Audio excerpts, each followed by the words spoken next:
Assalamualaikum warahmatullahi wabarakatuh. Perkenalkan, nama saya Dimas Ridho Irfansa dari Program Studi Bioteknologi Universitas Esa Unggul. Pada kesempatan kali ini, saya akan menjelaskan ataupun mereview sebuah jurnal yang berjudul Synthetic Biology Tools for Bioprospecting of Natural Products in Eukaryote. Jadi jurnal ini ditulis oleh Sheila Ankels, Vito Valiante, Derek Matran, dan Axel Brakhage dan dipublikasikan pada jurnal Chemistry and Biology volume 21 halaman 502 sampai 508 pada tahun 2014. Jadi ini adalah tampak depan dari jurnal yang berhasil mereka publikasikan.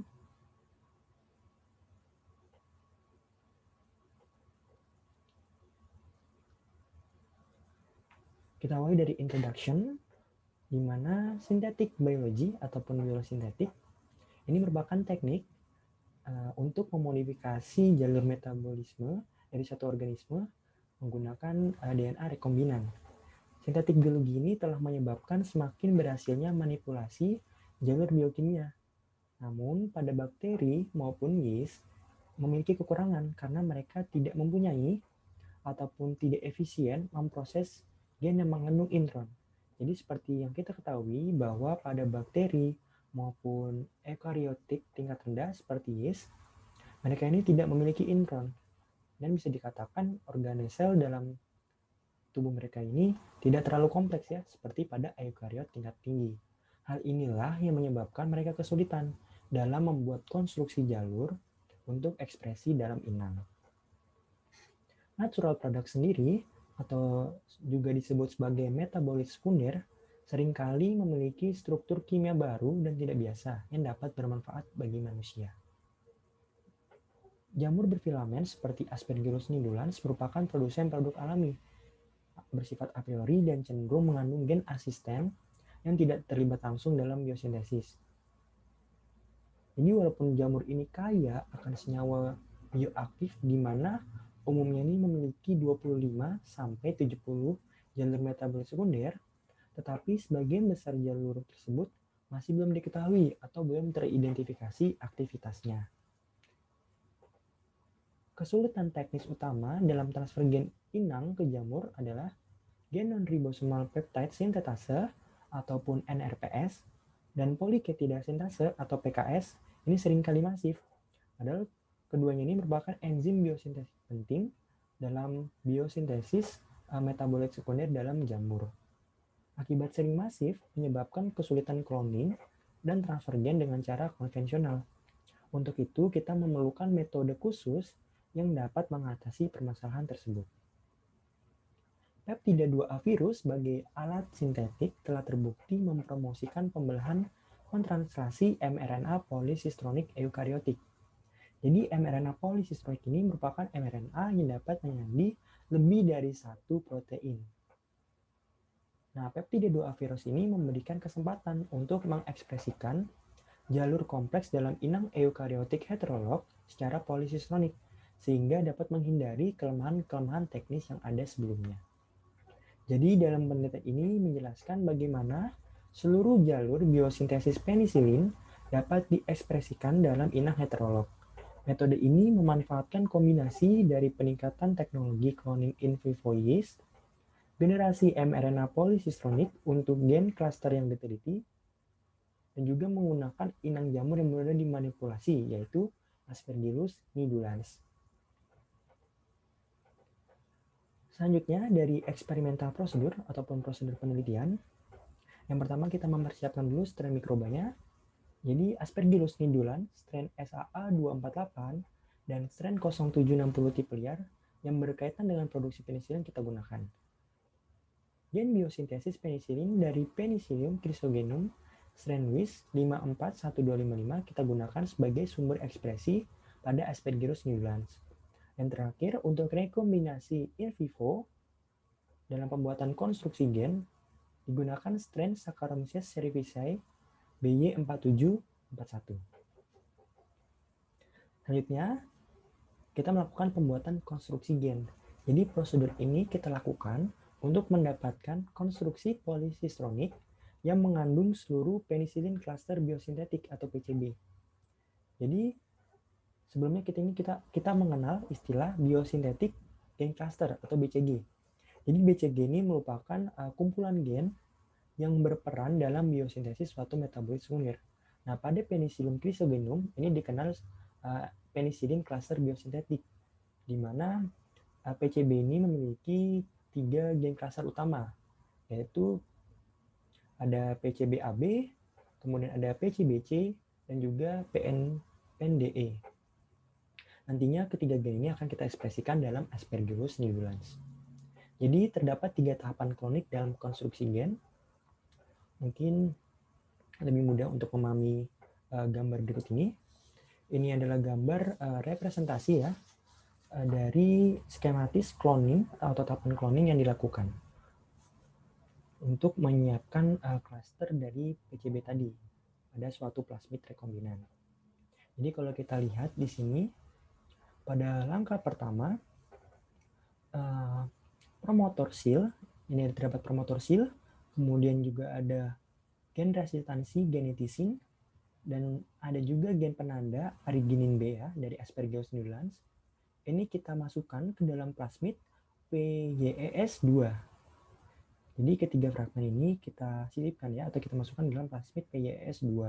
Nantinya plasmid PYES2 ini akan kita rekombinasi in vivo ke dalam sel Saccharomyces cerevisiae tadi, sehingga kita bisa dikatakan kita menghasilkan plasmid yang kita beri nama P62, di mana pada plasmid P62 ini mengandung promotor seal, kemudian juga ada gen 3 atau gen resistensi genetisin, dan juga ada gen penanda arginin B sebagai penanda Aspergillus nidulans.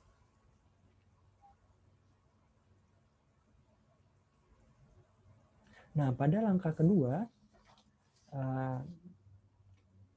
kita gunakan si P62 tadi sebagai plasmid penerimanya.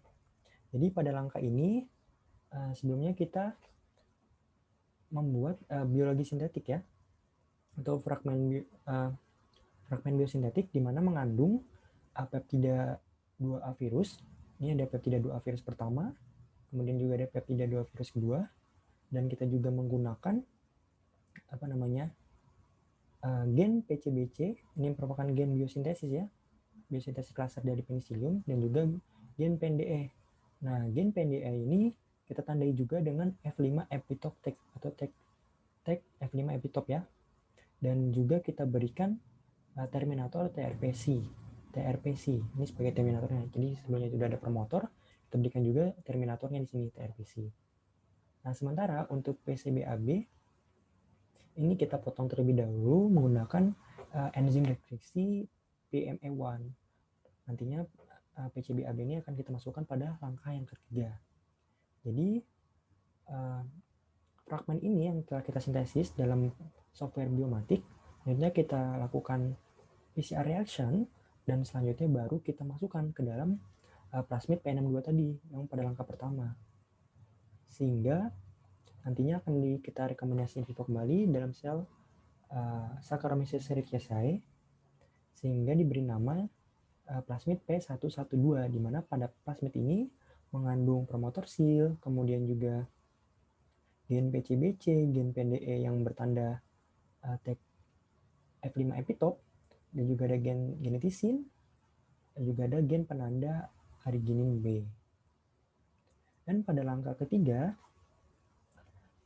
ini seluruh gen dari PCB-AB ya, baru kita masukkan ke dalam plasmid P112. Jadi gen PCB-AB ini kita masukkan sehingga nantinya akan terbentuk plasmid P331. Ini kita beri nama plasmid P331, di mana plasmid ini sudah komplit ya untuk konstruksi gen. Dia mengandung seluruh komponen-komponen yang ada untuk kita nantinya kita transformasikan ke dalam Aspergillus nidulans.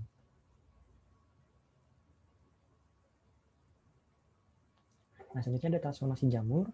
Jadi transformasi Aspergillus nidulans dilakukan dengan elektroporasi atau kejut listrik di mana sebelumnya sel dibuat kompeten dengan merendamnya dalam kalsium chloride ataupun polyethylene glycol.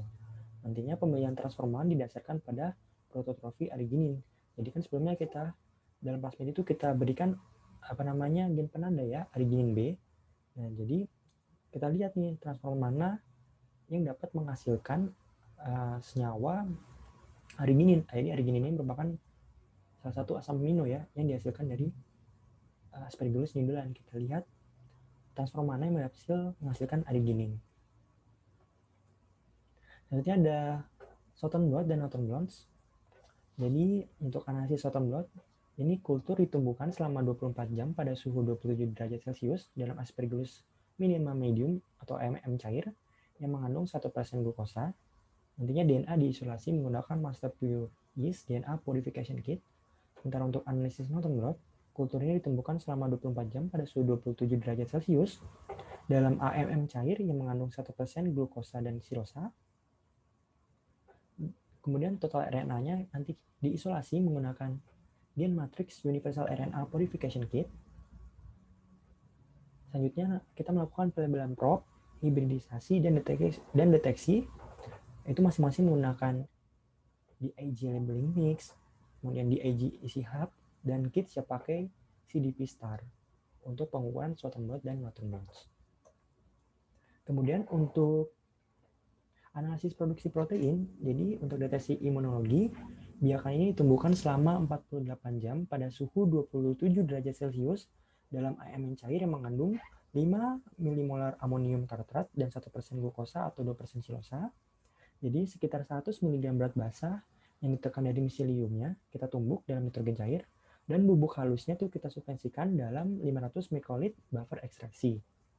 Setelah 3 menit agitasi, sampel ini kita sentrifugasi pada 16.000 rpm selama 15 menit di suhu kamar, sehingga menghasilkan fraksi filtrat.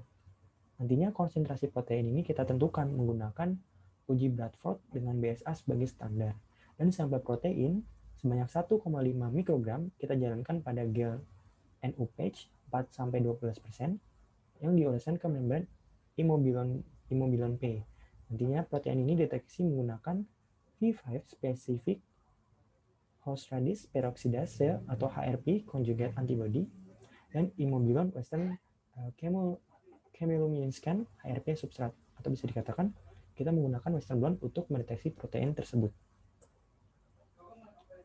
Dan yang terakhir, kita melakukan ekstraksi dan analisis liquid chromatograph mass spectrometer atau LCMS molekul dengan aktivitas antibakteri. Jadi kan kita ingin mengetahui nih penisilin kita kan yang kita coba hasilkan ini apakah mengandung aktivitas antibakteri atau tidak ya. Jadi filtrat dari kultur jamur ini diekstrasi menggunakan campuran larutan etil asetat dan natrium sulfat kering berbandingan 1:1. Kemudian kita pekatkan dengan rotary evaporator. Nantinya bahan dilarutkan kembali dalam 1 ml etanol dan kita saring menggunakan PTFE membran filter 0,2 mikrometer. Jadi 20 mikrolit filtrat kita injeksikan ke dalam alat LCMS-nya yang dilengkapi dengan elektrospray. Dan ini adalah gambar alat LCMS yang digunakan dalam penelitian ini. Selanjutnya dari hasilnya, jadi yang pertama dari rekombinasi in vivo gen biosintesis penisilin pada Saccharomyces cerevisiae, fragmen DNA yang kita rakit dengan rekomendasi secara in vivo pada Saccharomyces cerevisiae menghasilkan plasmid P331 yang menyimpan gen polisistronic dengan proses transkripsi promotor yang dapat diinduksi oleh silosa. Jadi kalau kita lihat pada gambar A, ini merupakan gen biosintesis cluster pada penicillium. Ada PCBAB, PCBC, dan juga PNDE. Jadi PCBAB ini adalah singkatan dari sintetase L-alpha aminoadipil L-cysteine divalin, sedangkan PCBC ini merupakan singkatan dari isopenicillin N sintase, sedangkan PNDE ini merupakan isopenicillin N acyl transferase. Jadi ini ketiga gen ini berhasil kita masukkan ke dalam plasmid yang diberi nama plasmid P331, di mana plasmid ini mengandung promotor sil, kemudian juga ada peptida 2A virus pertama dan kedua, ada terminator TRPC, kemudian ada gen resistansi genetisin, gen penanda arginin B, kemudian juga ada ORI dan juga gen resistansi lainnya seperti ampicillin.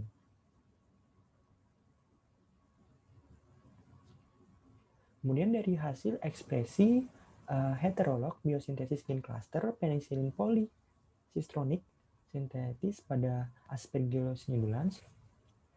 Jadi pada Aspergillus nidulans strain SA2448 yang kita transformasikan dengan plasmid P331 ini ternyata menghasilkan 20 transforman yang bersifat prototrophic arginin atau yang dapat menghasilkan asam amino arginin. Jadi sebagai kontrol transformasi kita gunakan plasmid P62 yang identik dengan P331. Jadi dari 20 transforman tadi ternyata ditemukan 7 transforman yang menghasilkan zat dengan aktivitas antibakteri. Jadi kalau kita lihat pada gambar, aktivitas antibakteri ditandai dengan adanya zona bening atau lingkaran cahaya, sedangkan yang negatif ini merupakan yang tidak menghasilkan aktivitas antibakteri. Jadi kan kita ini berusaha untuk mencari apakah menghasilkan produksi penisilin atau tidak. Jadi kita menggunakan aktivitas antibakteri untuk mengetahuinya. Jadi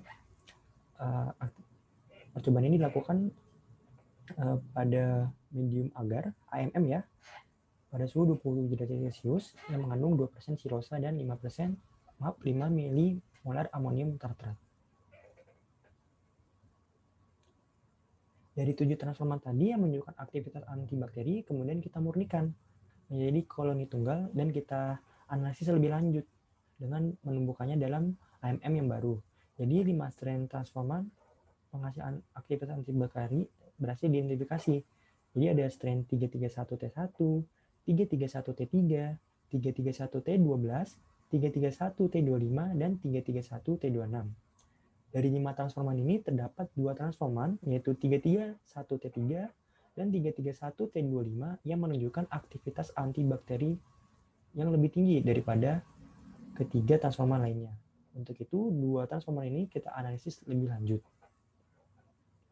Dan ini merupakan percobaan waktu ya pada transforman 331T25 di mana di sini menunjukkan pada grafik ini menunjukkan tidak ada aktivitas antibakteri pada 18 jam pertama ya. Kita lihat emang tidak ada aktivitas antibakteri. Namun pada 24 jam ini meningkat cukup besar ya pada 24 jam. Setelah itu nilainya turun pada 48 jam dan tetap sama pada 72 jam sampai 92 jam. Walaupun menurun, tapi transforma 331T25 ini masih menghasilkan aktivitas antibakteri walaupun cukup sedikit. Nah selanjutnya ini dari hasil analisis Southern blot, di mana analisis Southern blot ini kita gunakan untuk mendeteksi DNA ya spesifik. Di sini menunjukkan bahwa transforman 331T3 tampaknya mengandung satu salinan yang terintegrasi secara ektopik, sedangkan 331T25 ini multikopi. Jadi kalau kita lihat bahwa pada 331T25 ini memang terdapat 2 pola hibridisasi ya, pola pita hibridisasi yang berbeda. Ada yang berukuran 4 dan satunya lagi di bawah 4. Sedangkan pada 331T3 ini hanya satu ya yang terintegrasi, baik ini yang kita diges pada BAM-HA1, NCO1 maupun CLA1. Jadi ada 3 kita gunakan restriksinya, baik pada BAM-HA1, NCO1 dan CLA1. 331T25 ini menghasilkan 2 peta hibridisasi ya berbeda, sedangkan pada 331T3 ini rata-rata hanya satu ya dihasilkannya. Selanjutnya dari analisis Norton blot yang kita gunakan untuk mendeteksi RNA spesifik ya. Jadi kita gunakan probe untuk gen Penicillium chrysogonum PCBAB mendeteksi pita hibridisasi yang jauh lebih besar. Jadi di sini terlihat bahwa ini menghasilkan pita sekitar 15,5 kilobase yang menunjukkan bahwa gugus tersebut memang sebagai mRNA polycistronic. Selain itu, analisis Norton blot mengungkapkan bahwa galur atau transforman 331T25 ini berisi plasmid terintegrasi dalam multikopi. mengekspresikan dua jenis mRNA polisistonik dengan ukuran berbeda. Jadi kalau kita lihat pada gambar, ini merupakan hasil dari analisis notan blot. Pada strain 331T25 memang menghasilkan dua ukuran berbeda ya, dua mRNA polisistonik yang ukuran berbeda. Jadi pada ukuran terbesar ini sekitar 15,5 kilobase ya. Ini merupakan mRNA polisistonik yang dideteksi. Pada 331T3 hanya menghasilkan satu mRNA polisistonik, sedangkan pada 331T25 ini menghasilkan dua mRNA polisistonik yang berukuran berbeda. Selanjutnya dalam analisis immunoblot ataupun Western blot ya, ini untuk mendeteksi protein pada transforman 331T3, 331T25, 62C1 dan tipe liar. Jadi kita mengujikannya pada 4 strain ya, yang dideteksi oleh antibody terkonjugasi HRP anti-F5. Jadi sebelumnya kita ketahui bahwa pada prosedur sebelumnya kita menambahkan tag epitope F5 ya pada plasmid. Nah, itulah gunanya sebagai penanda apakah protein itu berhasil dideteksi atau tidak dalam plasmid tersebut. Hasilnya antibody anti-F5 ini mengungkapkan pita protein utama berukuran 41,5 kilodalton di Western blot protein. Itu dihasilkan baik dari transforman 331T3 maupun 331T25. Jadi kita lihat bahwa ini terbentuk pita protein berukuran 41,5 kilodalton. Sedangkan pada 62C1 yang berfungsi pada kontrol memang tidak menghasilkan protein, dan juga pada tipe liar ya 0760 Aspergillus nidoan memang tidak menghasilkan protein juga, karena kedua strain ini kita tidak masukkan gen biosintesis penicillium castor tadi. Selanjutnya dari hasil identifikasi penicillin sebagai jalur produk, jadi pemeriksaan kimia ekstrak filter kultur dari 331T25 dan 331T3 kita menggunakan liquid chromatografi massa spektrometer, di mana mengungkapkan adanya molekul yang tidak terdeteksi dalam medium dari galur P62C1 atau tipe liar sebagai kontrolnya tadi ya. Jadi kalau kita lihat dari hasil liquid chromatografi ini terbentuk kromatogram pada strain 331T25 dan 331T3. Nah, kromatogram ini disinyalir atau diduga merupakan senyawa dari penicillin K. Ini masih kita duga sebagai senyawa penicillin K. Untuk memverifikasi lebih lanjut atau untuk mengkonfirmasi, jadi pola fragmentasi ini kita lakukan di spektrometri massa dan dikonfirmasi bahwa benar senyawa tadi itu merupakan penicillin K1. Jadi kalau kita pada gambar ini kita identifikasi ya lebih lanjut menggunakan spektrometri massa, di mana dia memiliki ukuran yang identik ya dengan penicillin K, di mana kita lihat dia memiliki struktur yang sama ya, struktur utama seperti penicillin K. Nah, kemudian kita verifikasi lebih lanjut apakah benar ini merupakan senyawa penicillin. Jadi kulturnya itu kita berikan asam fenoksiasetat yang menghasilkan produksi penicillin V. Jika pada penamaan fenoksiasetat yang menghasilkan produksi penicillin V, berarti rekomendasi ini berhasil dilakukan. Namun jika tidak menghasilkan penicillin V, kemungkinan rekomendasi ini memang belum sempurna. Jadi kalau kita lihat, ini setelah kita berikan tadi ya asam fenoksiasetat, kita gunakan juga penicillin V standar sebagai acuannya. Jadi pada penicillin V standar ini terbentuk penicillin V2 atau kromatogram penicillin V2 pada liquid kromatografinya. Kemudian pada strain 331T25 yang kita tambahkan asam fenoksiasetat, ternyata terbentuk juga kromatogram.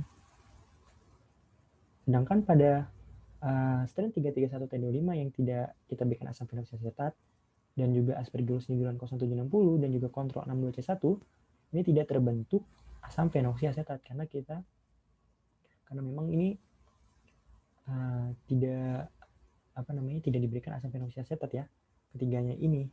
Dan Aspergillus nidoan memang ini merupakan tipe liar yang tidak kita rekomendasi dengan gen biosintesis cluster penicillin, Dan kontrol 62C1 juga ini hanya sebagai kontrol ya. Dengan hasil ini mengungkapkan bahwa gugus polistonik ini berfungsi penuh pada galur penerima, di mana kita lihat dengan menggunakan penisilin standar ini terbentuk juga penisilin V pada strain 331T25.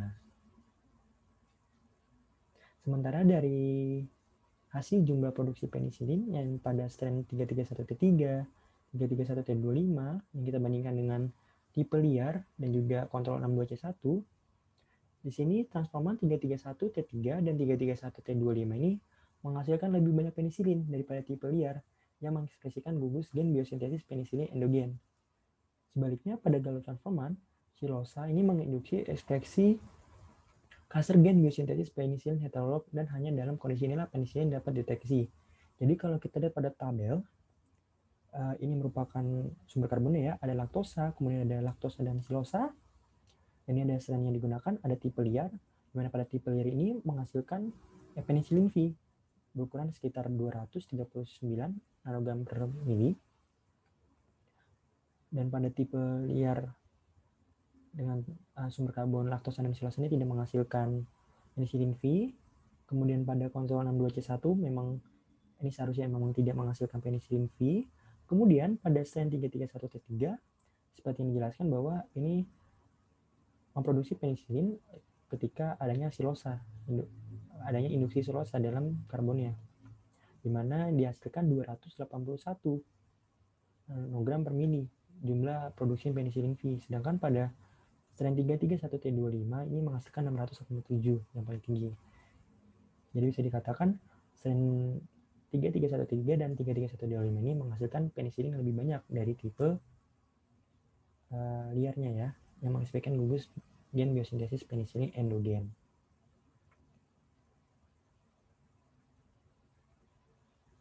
Dan ini ada skema dari prosedur dalam jurnal ini. Secara ringkasnya memang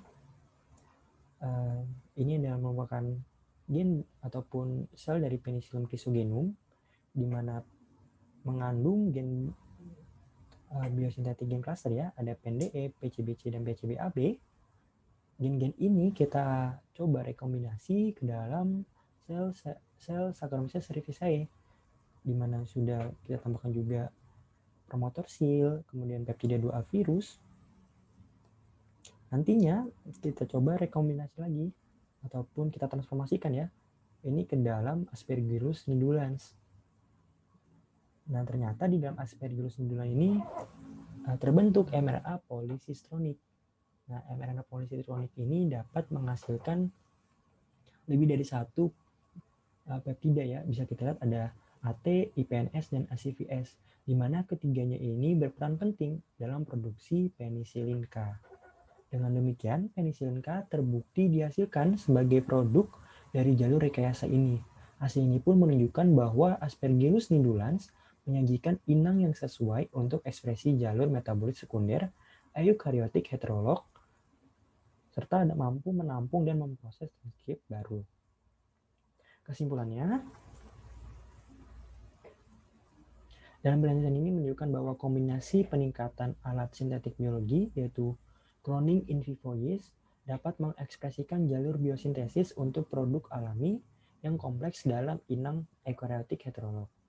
Peningkatan efisiensi cloning in vivo telah memfasilitasi generasi konstruksi besar yang diperlukan untuk ekspresi sintetase peptida non-ribosomal dan enzim tambahan yang mengarah pada produksi penisilin. Ekspresi dari promotor tunggal dari semua gen jalur untuk menghasilkan mRNA polisistonik besar menggunakan sekuen peptida 2A virus ini berhasil mengarahkan pembelahan kontranslasi dari jalur enzim di Aspergillus nidulans. Selanjutnya dari penilaian ya mengenai jurnal ini sangat bermanfaat sebagai studi lanjutan ya teknik sintetik biologi yang digunakan untuk meningkatkan prospek penemuan molekul metabolit sekunder baru dalam inang eukariotik dan juga memungkinkan penggabungan gen dari eukariotik yang berbeda sebagai mRNA polisistonik tunggal yang membentuk jalur buatan baru. Metode di dalam penelitian ini juga efisien ya, yang terbukti mampu mengatasi permasalahan atau kendala utama dari penelitian-penelitian sebelumnya dengan menggunakan peptida-2A virus sebagai alat sintetisnya. Kemudian dari segi tatanan bahasa, dalam jurnal ini sebenarnya mudah dipahami, hanya saja memang peletakan bagian metode penelitian dalam jurnal sedikit berbeda dari jurnal lainnya ya, di mana diletakkan pada bagian akhir. Sehingga kita harus membacanya dengan seksama agar jurnal tersebut agar metode penelitian pada jurnal tersebut tidak terlewati. Mungkin itu saja yang dapat saya sampaikan. Kurang lebihnya mohon maaf. Terima kasih. Wassalamualaikum warahmatullahi wabarakatuh.